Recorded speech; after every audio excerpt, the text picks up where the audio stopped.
Welcome to the Predictable Revenue Podcast, where sales leaders teach you what's working for them so you can build it yourself. This episode of the Predictable Revenue Podcast is brought to you by our sales coaching and consulting services. Are you looking to create repeatable, scalable, and predictable revenue? We've helped thousands of companies grow their business with tailored expert advice backed by testing to ensure they establish the best practices that will work for them. Head over to bit.ly/predictable coaching to learn more. Welcome back to the Predictable Revenue Podcast. I'm your host, Collin Stewart. Today, I'm joined by Kristie Jones. She's the founder over the Sales Acceleration Group, and we're going to talk founder-led sales to first sales team. Kristie, welcome to the show. Collin, thanks so much for having me. I'm excited about today's topic. Me too. We've got a couple of these coming down the pipeline, and we're going to take kind of different angles. I always like to say, we'll cover the same topic, the exact same topic multiple times on the show because it's not about the topic and there's one right way to do it. There is Kristie's way to do it. And I think different perspectives on, especially something like as important as early growth and how to kind of transition from being founder-led to building your first team is super important, and having a variety of perspectives is critical. When you're working with a founder, going from who's still in that founder-led sales motion, where do you start? If we're really moving away from founder-led selling into building out your first sales team, and a lot of the founders that I work with have just gotten some Series A funding, and so that is the goal. I got to get everything that's out of their head onto paper. So in order for us to be able to hire that first person, the first thing I say to the founders is we have to put the sales processes out of your head and onto paper and do some formalization, some documentation, and just really some cleaning up. A lot of the founders that I work with are tech founders, and so sales is not their core competency or something that they even maybe enjoy like doing. So, I've got to get what they have learned. A lot of times we start with, I'll call it the friends and family Rolodex. So, they've reached out to people that they know. So the sales process has been a little bit different. So I've got to get what they do know and what they have learned out of their head and onto paper. But then I have to also account for the fact that their title is owner, CEO, founder, and the people that they've been talking to probably started within their circle. So I've got to make sure that we can take some of that and give it to someone who doesn't have that same title. Just before we move on, talk to me about the founder, that kind of title, CEO boost.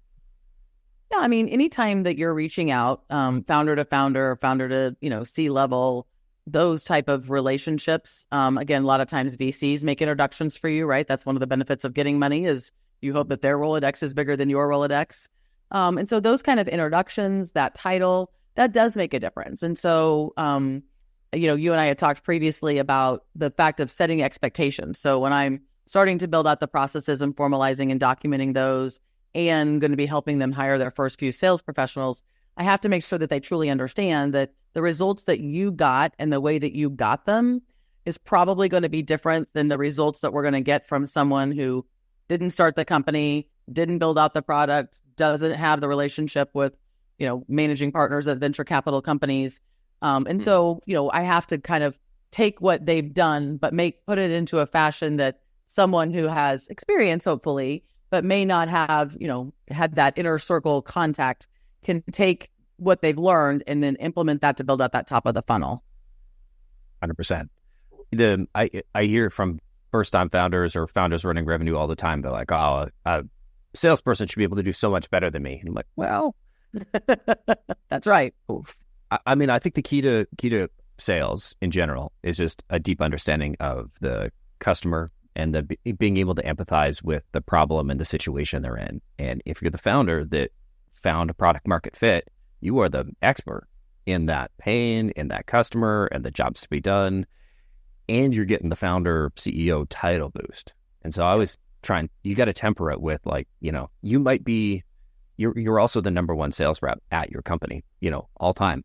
And so you're trying to hire somebody to replace the number one of all time. And everybody usually laughs because it is a bit silly. You're number one of one. You're also the last. That's right. Yeah. And those are big shoes to fill. And, and we just I need to make sure I'm setting proper expectations because they say exactly what you said. Like, I don't even like this. I'm not good at it. But you have relationships. You built the product. This is your baby. So you're coming in with a very unique perspective to sell. Yeah, 100%. And so when we come out of the out of our little tangent talking about kind of the founder boost, you'd mentioned kind of building that ideal customer list of who they want to go after. Talk to me about how you work on, where do you start with that big list? Because, in my experience, it can be a bit of a theoretical, hypothetical exercise of like, we want customers over here and customers over there. And I did some research and it's a $8 trillion market. Right.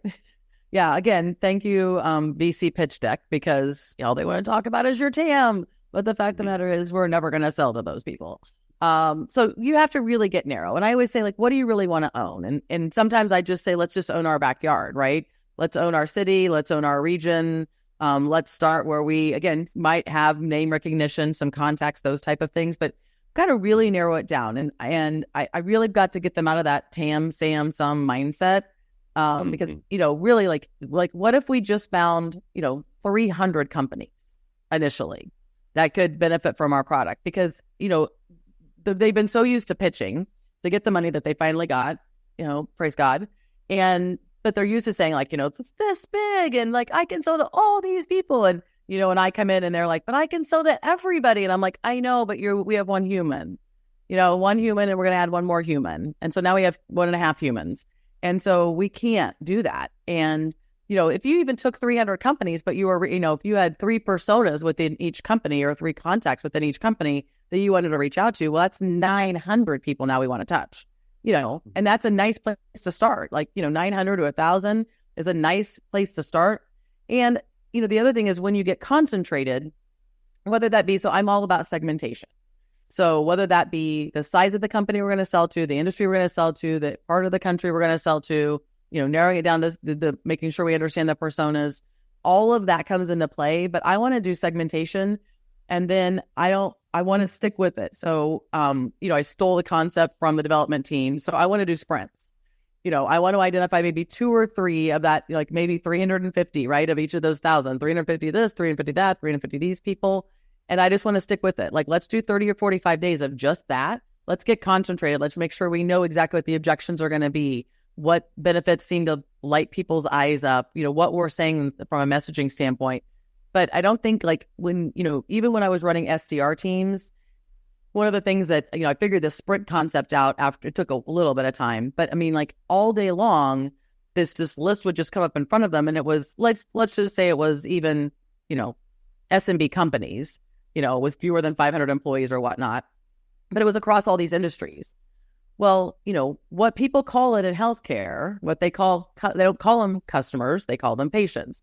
Some people call them clients. Some people call them customers. Some people call them members, if it's an association. And even asking people to switch, even if you get the segmentation of SMB, but you're asking them to switch industries, and you have to think about, well, what's the lingo for how do they, talk about this?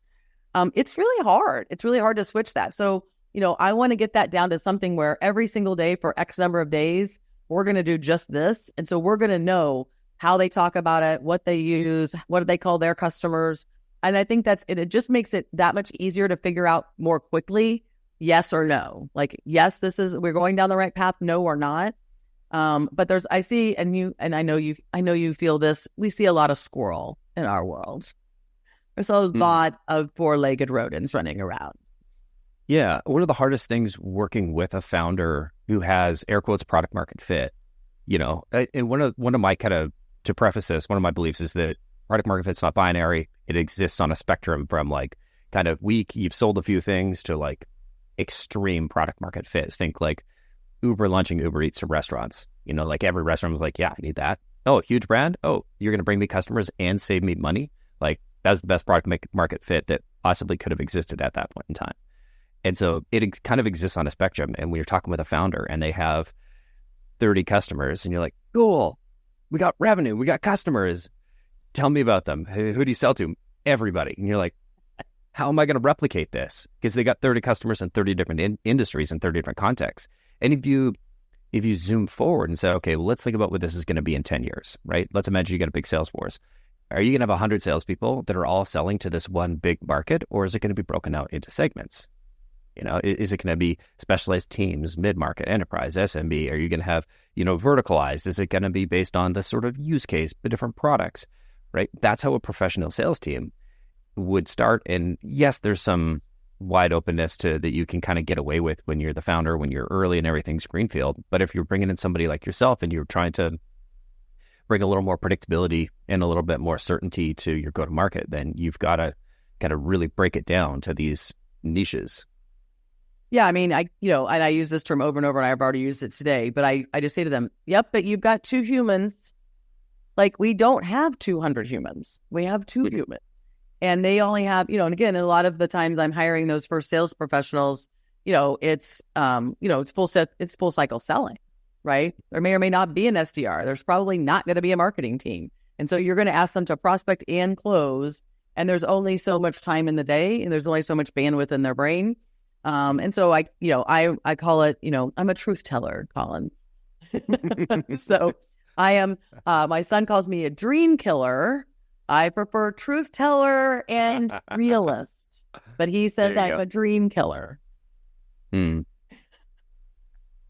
mean, you kind of have to be if you think you're going to grow this magical sales organization in a couple of months. And if you do believe you can grow a magical sales organization in a couple of months, I have some magic beans I would like to sell to you. Yeah, I've got some fairy dust too that might help. Hey, there we go. We'll get a buy one get one kind of deal going. We'll link in the show notes if you want to make a purchase. That's right.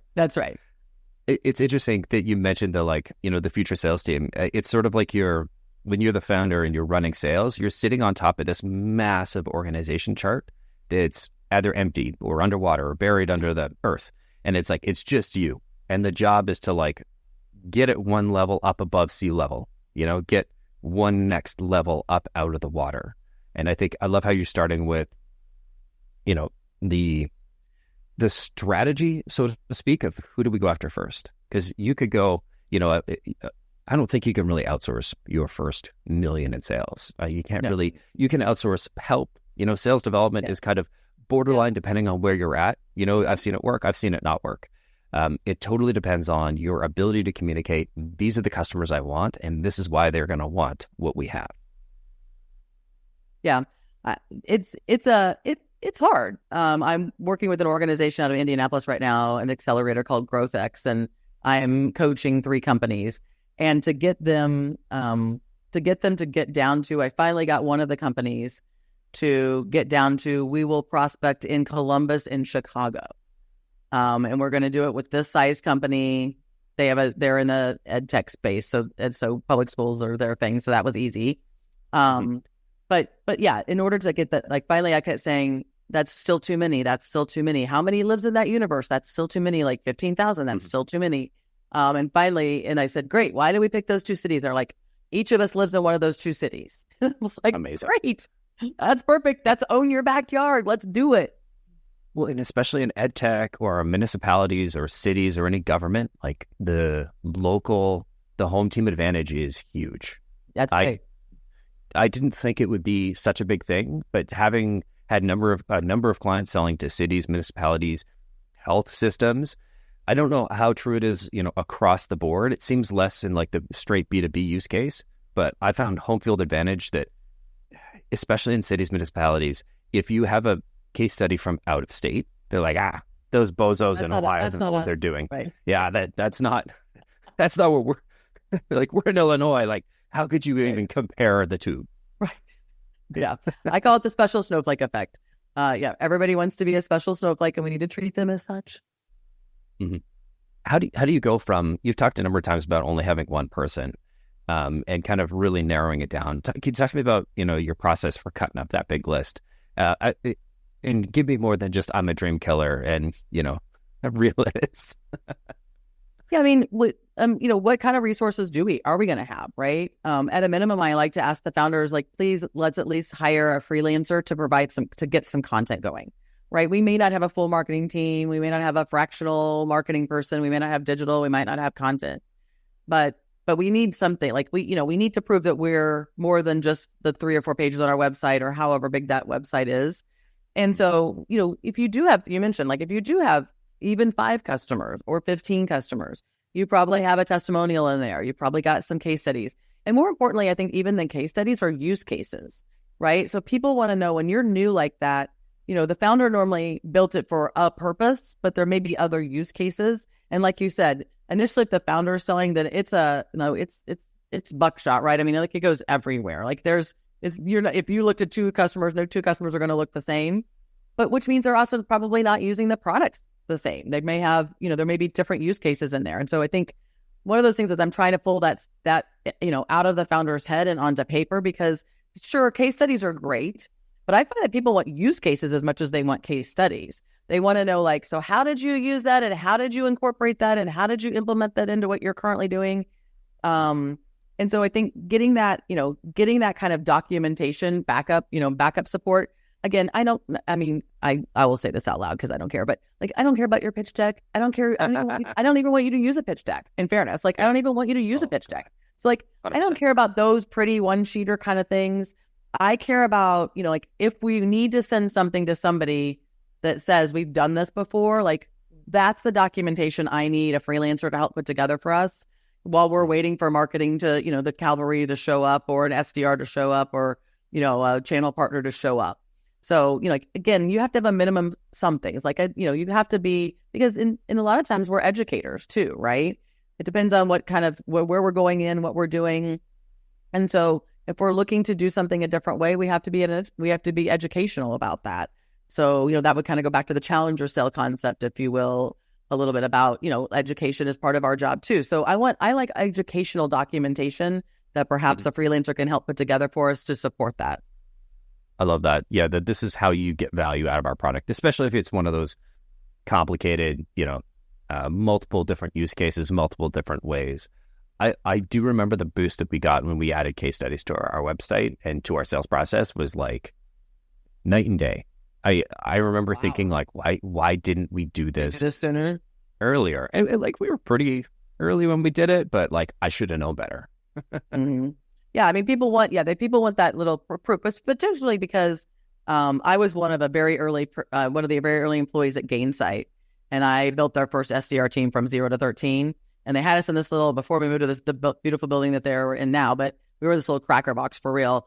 I crammed 8 at that time, 8 SDRs and myself. I sat at the end. I like white noise machines filled the room because we were on top of each other, and this is what I heard all day long: Gainsight. Gainsight, Gainsight.com. I mean, that's where we were at. They didn't even know how to spell it, right? And so when you're trying to convince somebody to take a meeting with an account manager and they can't even spell the name of your company without you telling them how, I mean, that's starting at 0 or negative, negative 20. Like, that's where you're at. You have to, like, that's a long haul of education up from 0. 100%.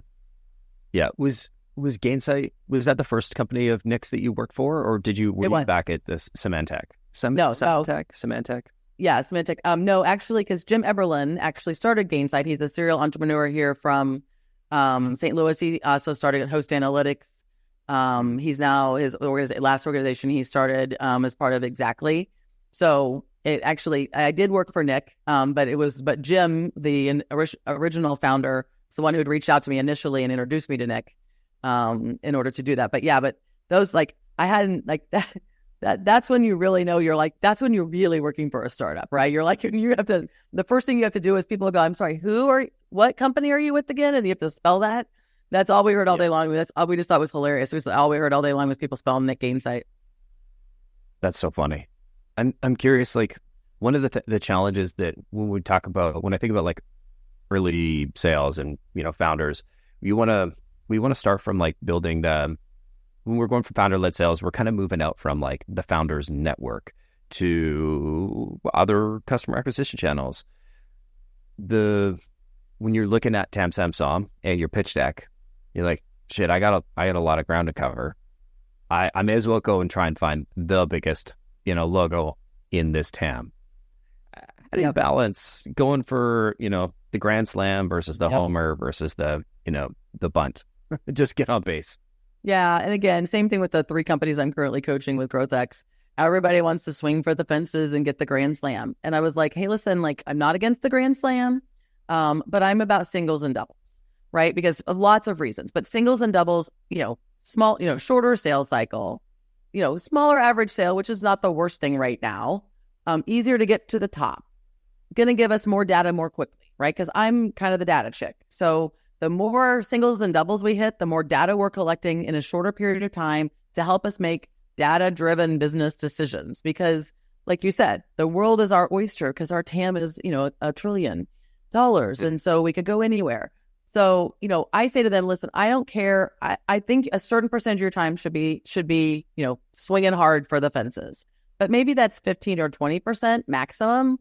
But I need us to spend 80% of our time getting singles and doubles because that's how we're going to get practice. And the other thing I really think about is new employees coming in, new sales professionals.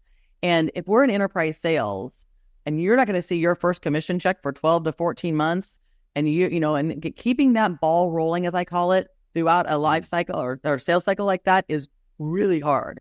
And like not knowing whether you're making progress or not. So the more singles, the more, 60-day, 90-day sales cycle type singles and doubles we can get, like you're not losing momentum. You know what the next step is. You're not having to chase people as often. So it's just a lot, like there's just so many reasons. And we need them. We need those first few sales reps, by the way, who aren't the founder to get confidence quickly, right? Mm-hmm. Because we aren't going to have all of our SOPs together. That playbook is not going to be all built out. We are not sure about messaging, right? We are doing a lot of beta testing. So I always say when I'm talking to startup candidates that you need to be more willow than oak. So if you're oak and the wind blows really hard, like you're going to be uprooted. I need willow. I need people who are going to go with the flow. Under a certain thing, I also need to ask the founder what I said, like, let's stay with the sprint strategy. We're going to do this for 4 to 6 weeks. We're going to stay with it. Please don't come in after day 3 and go like, it's not working. We haven't booked an appointment. I'm like, and we've only talked to 1.2% of the, of the population of 1,000. So we've got to be able to do it long enough and consistently enough to know whether or not this is a good or bad thing. But yeah, I think there's so many, I hear you, like, I hear this all the time. They're like, but one deal could make the entire year. And I'm like, you're right. Do you really want to put your egg in that one egg in that basket? Because I don't think your VC probably wants that. That's a bad strategy. And you're right. And you know what? Like, that's bonus money. Like, if we got all these singles and doubles, if we got 50 singles and doubles in the first year and you got your Grand Slam, well, that'd be awesome. But you can't count on that. You can't, and it takes a long time to get Grand Slams. Like, the right people have to be on base. The right batter has to be up at the plate, and we have to get the right pitch. And by the way, when the bases are loaded and you're at the plate, the pitcher's not going to give you a fastball. No. I mean, you're totally right. It's balancing your inner Babe Ruth and your inner Moneyball. You need a combination of the two. I love that. Most of the time, focus on the Moneyball. Right. 10% of the time, yeah, you know what, babe? Go for it. Like, swing for the fences. But it's not going to compromise or cost you the whole company by just, only being that guy. That's right. No, so true. It does take a certain amount of discipline to kind of focus on, all right, let's narrow it down. Let's only focus on this list of 1,000. Let's only focus on, the money balls, the singles, the doubles, just getting on base. How do you teach discipline? How do you enforce it? How do you work with a founder and you're like, no, you can't do that because, they don't have any bosses other than the VCs. That's right. Yeah, sometimes it's hard. But I talk about it pretty early on, right? Even during my interview process with them, right? During the discovery call, I say a couple of things. I said, one, we need a culture of accountability, right? Because if we're not going to hold people accountable, then, we don't want to start off the company that way, and it's going to require discipline and patience. And so I talk about it early and often. And really, when I start to hear them get left, they're like, but what if maybe we should try? And I go, sure, in 30 more days, we can do whatever you want. But right now we're going to hand stack and we're going to stay the course. So, I used to say this to sales reps. So you come into my office, they would be like, I really just think if I tried this, and I said, okay, are you willing to do it for 30 days? And they go, well, I was just thinking maybe till the end of the week. I go, well, no, because you're not going to know at the end of the week because you're going to suck at it for the next 3 days. You're not going to have perfected it. You're not going to know what the objections are. You're not going to know what to say when they say this. And I said, so no, like if you're not committed to doing it for 30 days, then we can't do it because it's going to take you, 12 just to get comfortable with it. And then the next, 5 days, you'll start to perfect it. And it won't be till the end of the month that it'll start to be like, yeah, baby, this was a good idea. Totally. Yeah. So, I mean, I think I call it bumping people back into play, Collin. So like, as you start to get off, I'm like, hey, that sounds great. I'm going to put this on the list. But right now we're focused on X and we need to stay focused on X. And it's really hard when you're trying to get revenue and and especially if you just took money, now all of a sudden you go from never, to having to report back to the spouse, once a month or whatever to, having to sit in a board meeting once a month. The pressure is real. Like the pressure is real. Totally. And it can be so real. It can kind of create unforced errors where, you feel this pressure and you're trying to move so quickly. You make decisions before you have the proper amount of data. You haven't done the amount of diligence.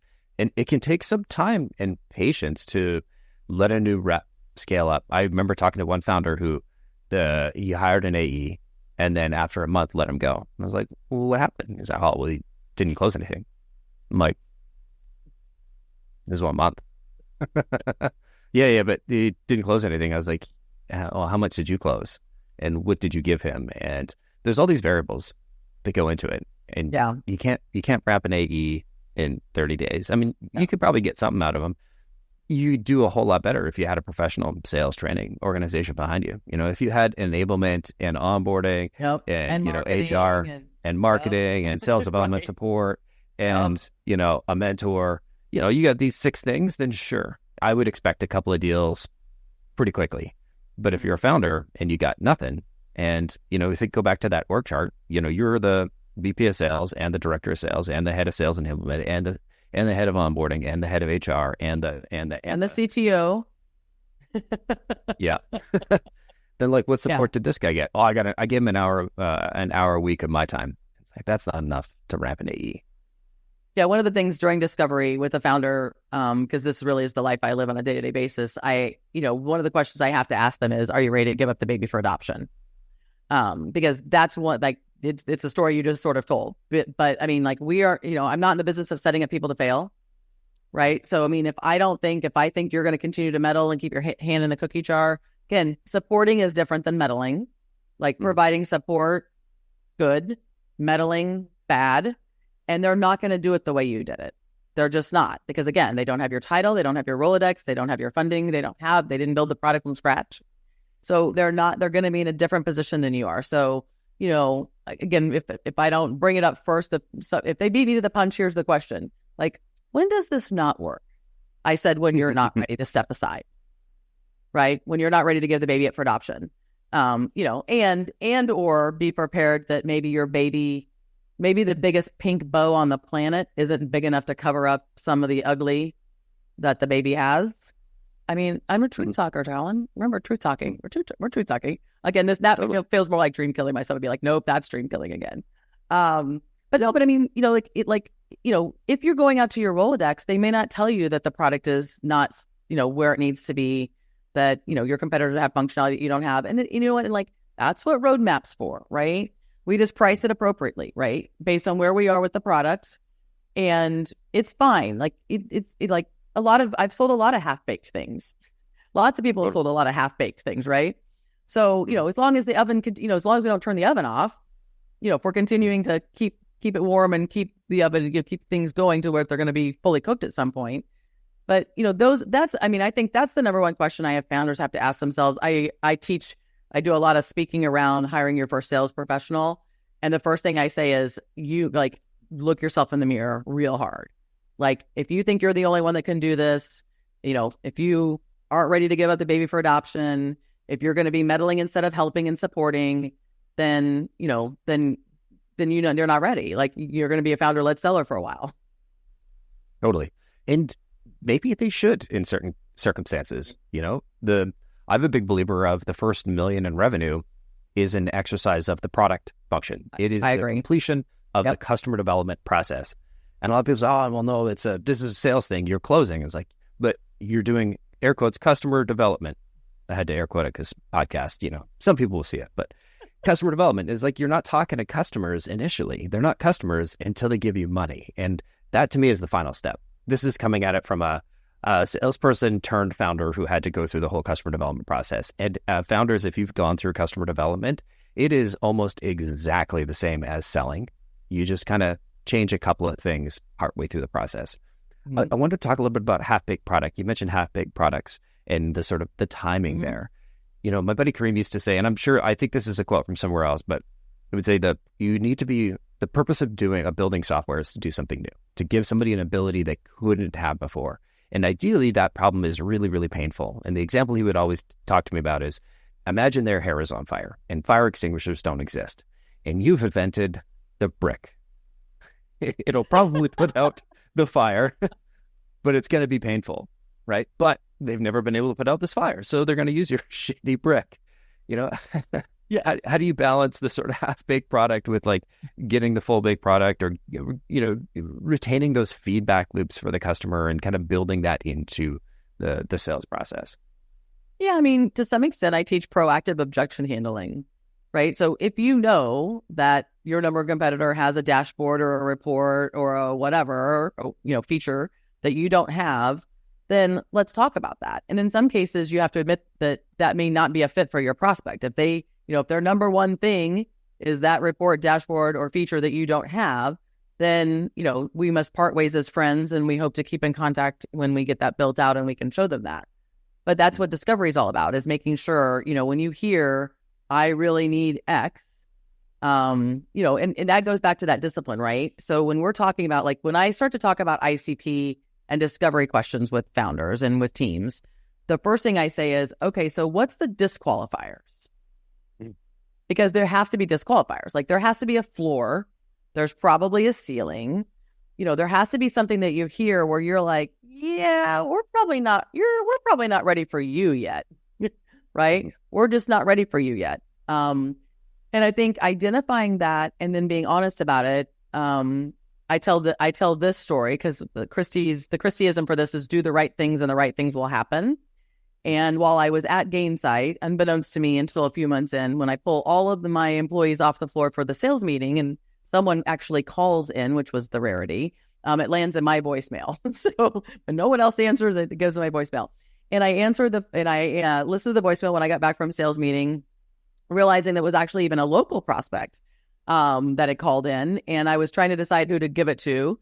And I did some research and I was like, and my gut told me that maybe they weren't ready for us. And so I got the gentleman on the phone and I asked him a bunch of questions, and he told me, and I just said, I don't think you're ready for us.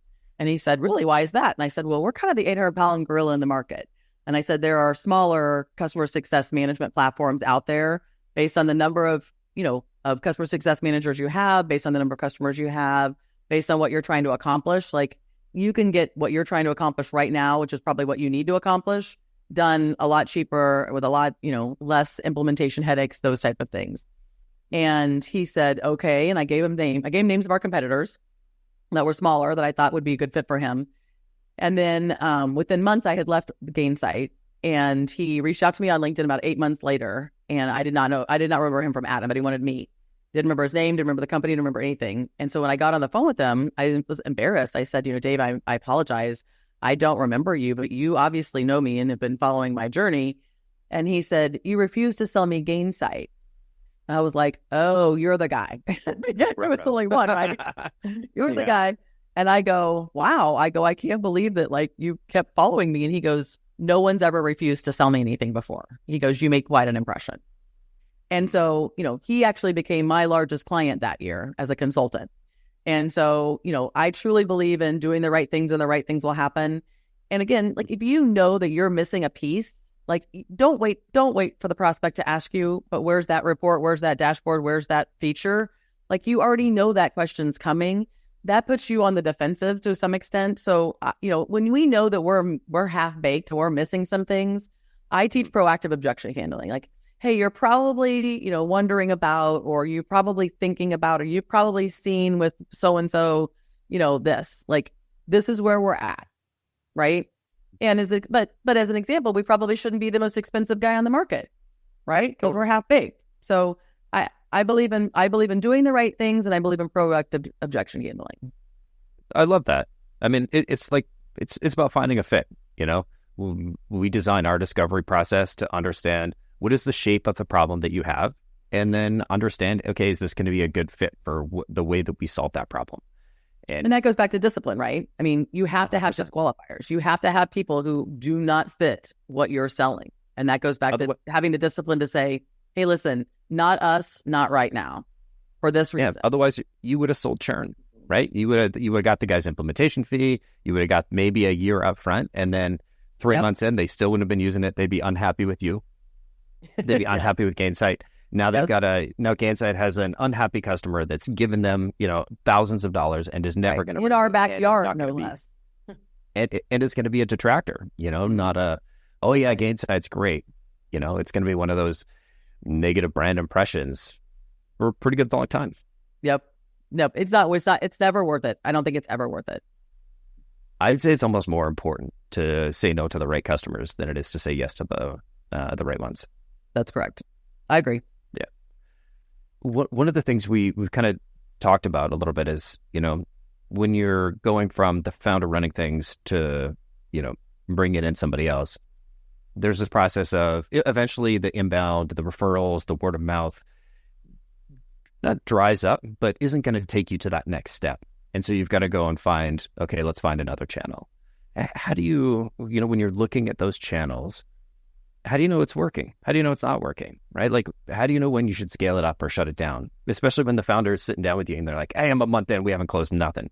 Like, help me understand that piece. I know, it's so stressful. Yeah. One of the first metrics that I put against new sales reps that come in an early stage company is pipeline build.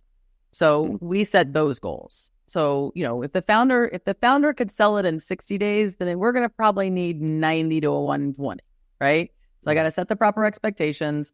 But then how many, if I want to close my very first deal at 120 days, how many deals do I need in the pipeline? Let's say, again, the founder's close rate, probably 40%, right? Maybe ours is going to be 15. So I got to put the right expectations and the right data and the numbers in front of people.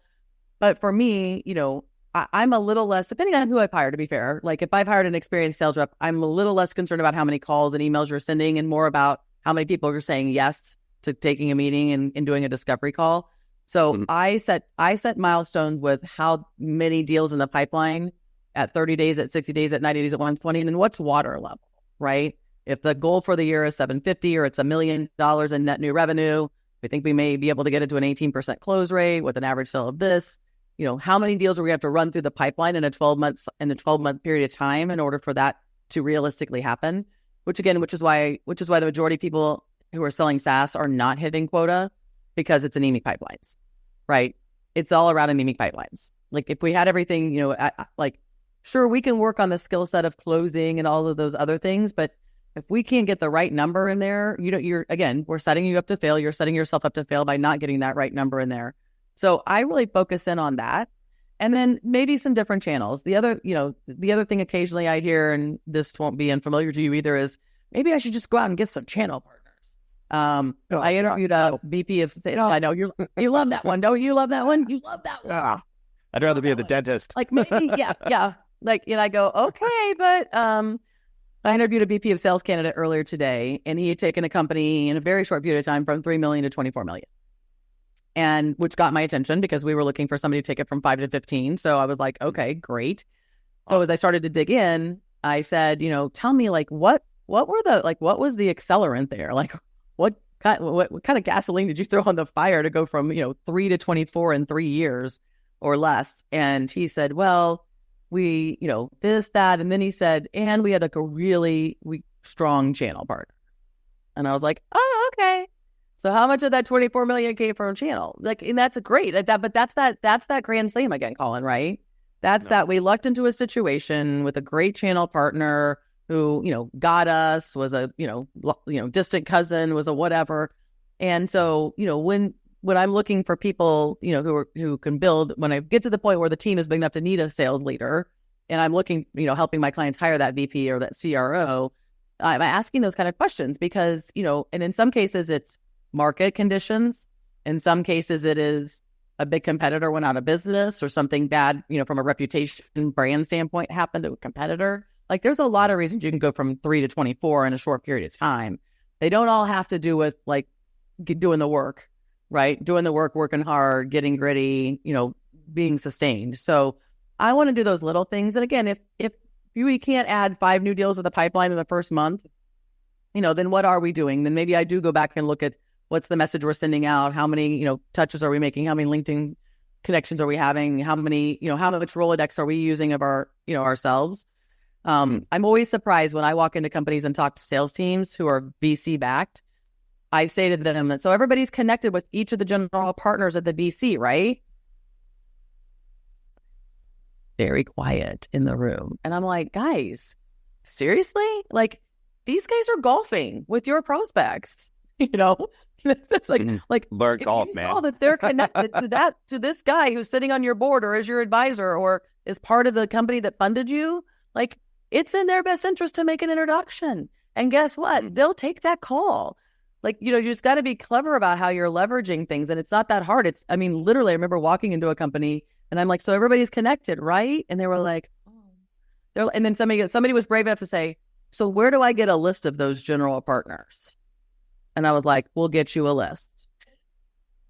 But brave enough to say, like, I'm not even sure who are the general partners at the BC. So, like, it's just like some of it's because I've been around 20 years, right? So I don't want to say like you're going to walk in and think of all these things. I've been around a while, but you got to you're going to have to, again, data. You got to have a CRM system. Collin, I walk into situations, I call it zero clients. There's no CRM system, right? Spreadsheets are everywhere. But we've got to start collecting data and we've got to start doing it in an organized fashion. But the major KPI, the early indicator, so, leading and lagging, the leading indicator for me that we're on the right track to the lagging is we are adding to the pipeline every single month. The water level is rising every month. Love that. And don't rag on anybody's spreadsheet, because I think there's a beautiful simplicity and time to value with a spreadsheet. And I think every early founder I work, I was the only sales guy in the co-working space, the accelerator that I started PR in. And everybody reached out to me, oh, what Salesforce or what CRM should I use? I'm looking at HubSpot, I'm looking at Salesforce, I'm looking at, all these others. And I'm like, Google Sheets. Because if you're going 0 to your first sale, you're probably not having 400 conversations. You're probably having 20 or 30. Right. And you can either spend 15 minutes.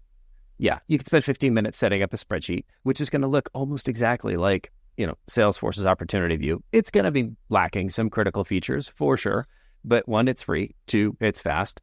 3, you're not going to have to spend 3 months setting it up or negotiating or this or that. And then there's just something to doing it yourself manually first that really helps you understand the mechanics of what is it that I'm trying to do. If you have the discipline to put the information in your Google Sheet. That's also true. Yeah. But if you got the discipline, you're going to put it into your Google Sheet or your CRM, Same discipline. But yes.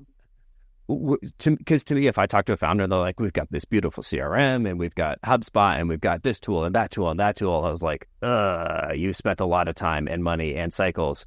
I hate hearing that. They're like, oh, we just bought ZoomInfo. I'm like, you want to get your first customer and your first purchase was, a 6-figure ZoomInfo purchase? Like, what does that get to you? I'm a big fan of mapping out your total addressable market first. Don't get me wrong. But spending $100,000 on data and you don't even have a salesperson or you haven't even made any sales is absolutely the wrong place to start. No, agreed. And like you said, there's free. Like HubSpot has a free version too. There's free out there as well that you can get started on that'll get you, but I just want to start collecting data, right? Because the sooner we collect data, the sooner we can make data-driven decisions that are strategic and not gut. Yeah, fair enough. Even if the data is going to be a little bit noisy in the first place, but you got to start somewhere. Yep. 100%.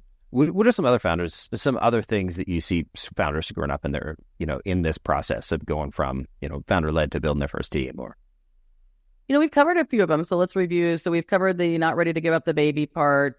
We've covered I think that a professional salesperson can come in and do it better, faster than I can. Again, for not negating the fact that they've got that title and Rolodex behind them. Here's my third favorite screw up. Hiring a VP of sales before there's anybody to manage. I love that one. Mm-hmm.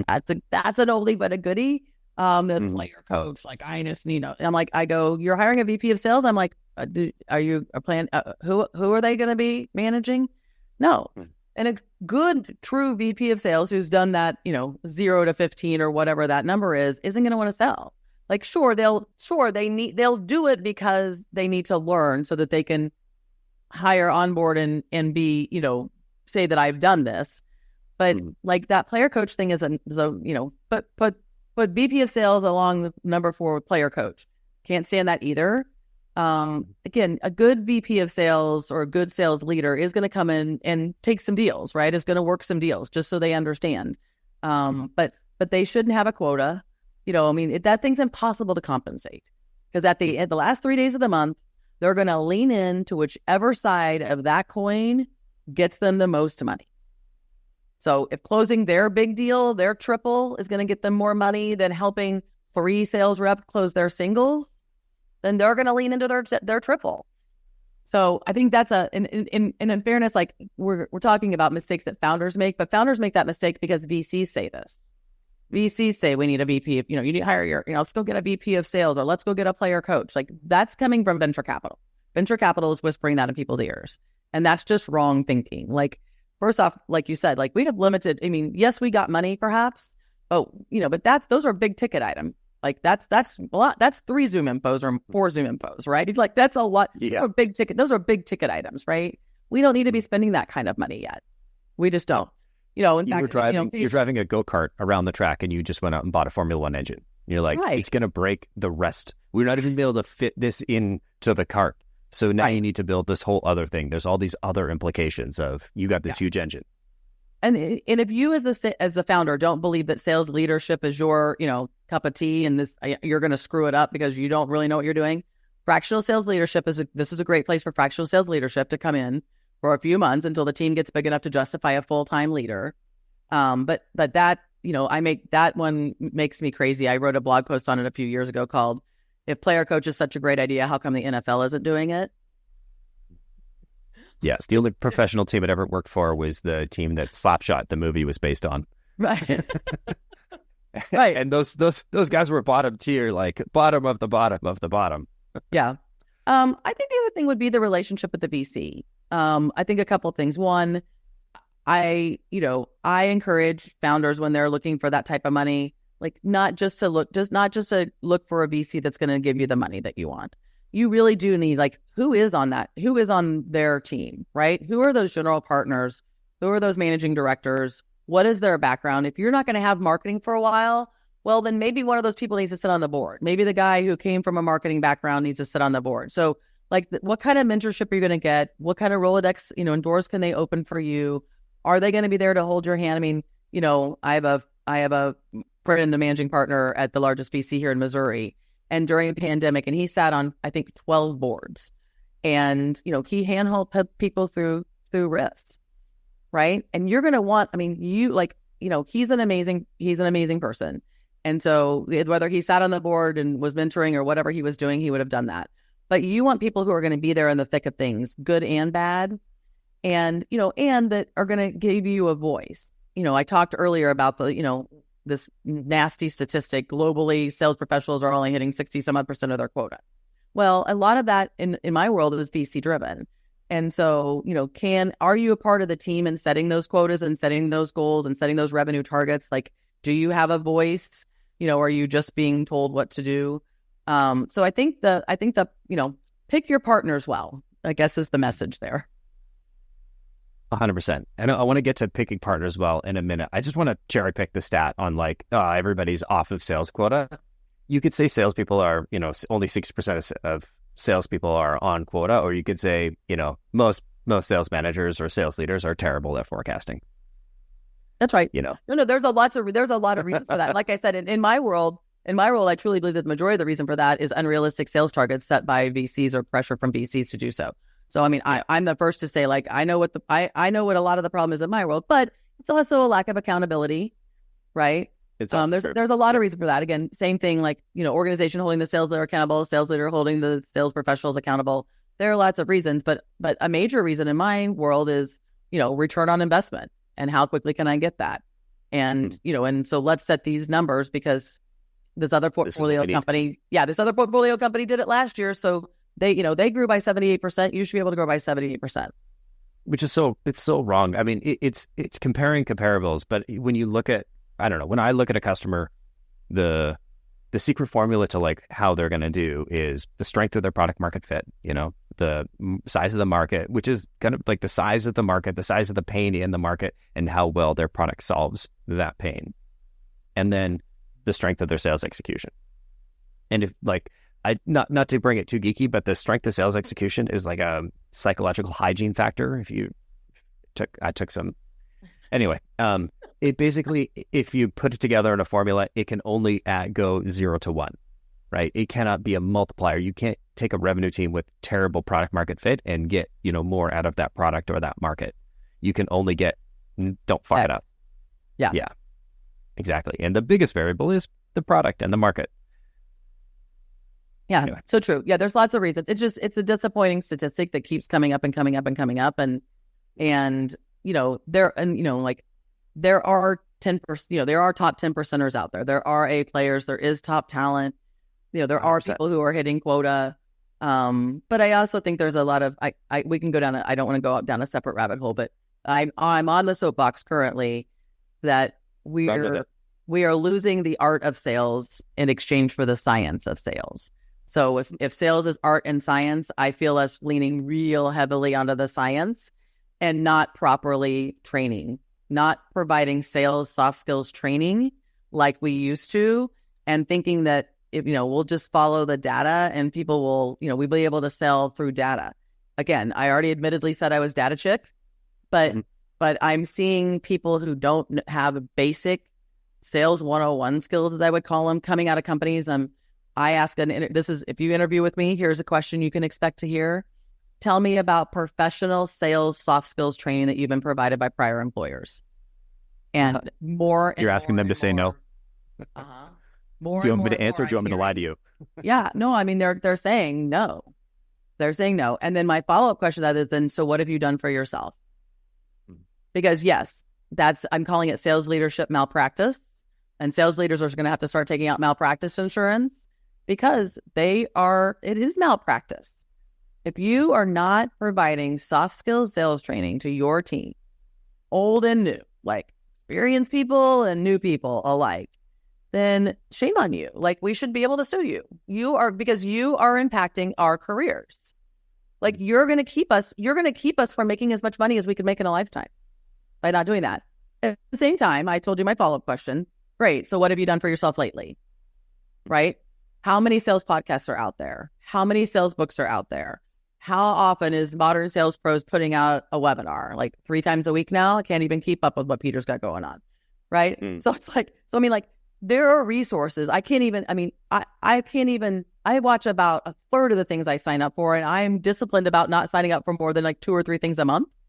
But if you want to know how to do certain things, and honestly, like my greatest fear is that again, in my world of B2B SaaS, the other thing that we love to do is promote the best sales rep to sales leader. But if we stop providing sales soft skills training to sales professionals, and those sales professionals become sales leaders who then also can't train, then what have we done to our profession?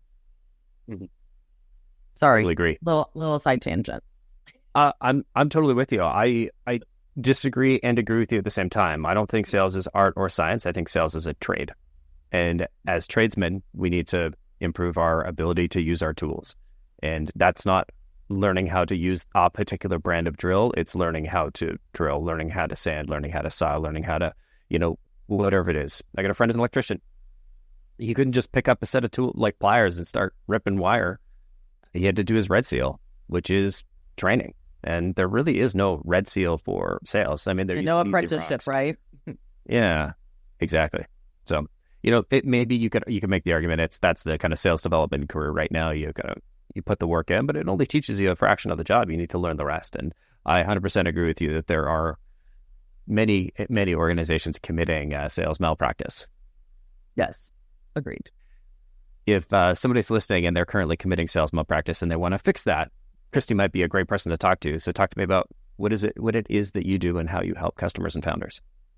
Yeah, I really do 3 things. I help formalize, document, and build out those sales processes. So when you're an early stage company and you need to get it out of someone's head and onto paper, I do it in a collaborative way. So I run sessions on different topics and about 12 different topics around the playbook and building out those processes. And then I make sure that your CRM system matches everything that we've done. So really helping you think through that. I like doing it. Like I'm not somebody who comes in and just kind of lurks around and then goes, okay, this is what you should be doing. And no two playbooks. I mean, like I don't have a standard playbook.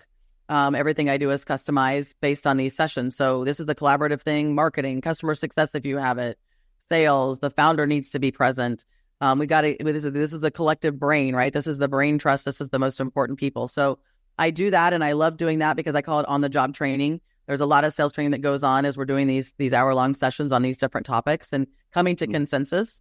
One of the things I tell founders is, at some point, that funnel can't be a fantasy. At some point, the board is going to want to know that stage 2 at 30% probability has this much in it, and they can count on that, right? So we got to get that all formalized. The second thing I do then is I do what I call hiring help. So we're not a staffing company. We don't source, so we don't charge a percentage of base salary. We do charge, but I call it project managing the hiring process. So we do everything from write the job description to the offer letter. You don't sit in on any interviews without somebody on my team. We lead those interviews. We guide you. We help you pick the right candidate. We help figure out the compensation plan for that and what the quotas should be. And then because we don't want you to screw it up after we found you your A player, we're going to stick around for the first 2 weeks of onboarding, and we're going to lead onboarding in the first 2 weeks to make sure people are getting off on the right foot. So that's probably one of the most valuable services that I offer early stage founders, and one that I get a lot of even after they've seen my formula in action. I get a lot of repeat business for that because people either it's time consuming. I just dropped an SDR job description. Oh no, sorry, a CSM job description last night for a European based company that's looking for their second CSM here in the United States. For 500 resumes. We dropped it yesterday morning, 500 resumes by 10 o'clock last night. So like that's very time consuming, right? And we know what we're looking for. We eliminated half of them like immediately, and went through a bunch of resumes this morning. So, that's something very valuable. And then the third thing I do, kind of split my time between doing workshops, coming in and doing some sort of, sales training on specific topics, and fractional sales leadership, interim sales leadership. So a lot of times, again, I would rather, if I'm going to come in and help hire the first couple people and the founder's going to play sales leader, which is totally fine. I would rather we do that together for a couple of months. So, do a train the trainer where, he or she sits in on the, pipeline review meeting and the one-on-one meeting and the sales meeting and, all of those things that, building, how do we know that the sequence is working or not working? How do we know that the target, like you said, the target market is correct, the ICP is correct, the messaging to each persona is correct. So I will stick around and help, if they want to be the sales leader for a while, which by the way, I'm fine with in most cases. Again, from your standpoint of this could cost a lot of, we could spend a lot of money on a sales leader for 2 people. And, maybe the founder is the best sales leader and, somebody like me sticks around to do some coaching or whatever. But that's the other thing we can do. So everything, I call it kind of like 0 to 5, 0 to 10 million is where I play best, mostly in the 0 to 5 range with, early stage B2B tech situations, tech startups. Fair enough. And I know you've put together a takeaway for us. So where can people find that? I have. So I'm going to give you your checklist of all of these good things that you need to be thinking about. So before you go out and decide to transition and hire your first sales professional, I'm going to give you the checklist of things that you should be thinking about or be in place. So at salesaccelerationgroup.com/predictable is where you'll find your downloadable, if you will. And then the other thing I want to mention is that I've written a book for sales professionals and sales leaders about selling your way in. So the playbook for setting your income and owning your life, and making sure, again, talking a lot about those top 10 percenters and your superpowers, and knowing what your sales superpower is and playing to that, and your sales secret weapon. And the reason why I think people are not going to earn the amount of income over a lifetime that they should is they've taken the wrong sales position. The wrong sales job, selling the wrong thing in the wrong industry with the wrong company and the wrong leader. So I think a lot of our career is abdicated to outside forces, such as recruiters that happen to call and say, you seem perfect for the job. So I'm on a mission to help people be proactive about their career and take their take their career back and make it a career, not a job. Top 10%ers have a career, and they're very deliberate and intentional about what I call the career step change, moving up the ladder. So hopefully you want to check that out. It's at sellingyourwayin.com. Love it. Kristie, thank you so much for coming on the show. Thank you. Thanks for having me. It was a great conversation. I enjoyed it. Thanks everybody for listening. We'll see y'all next week.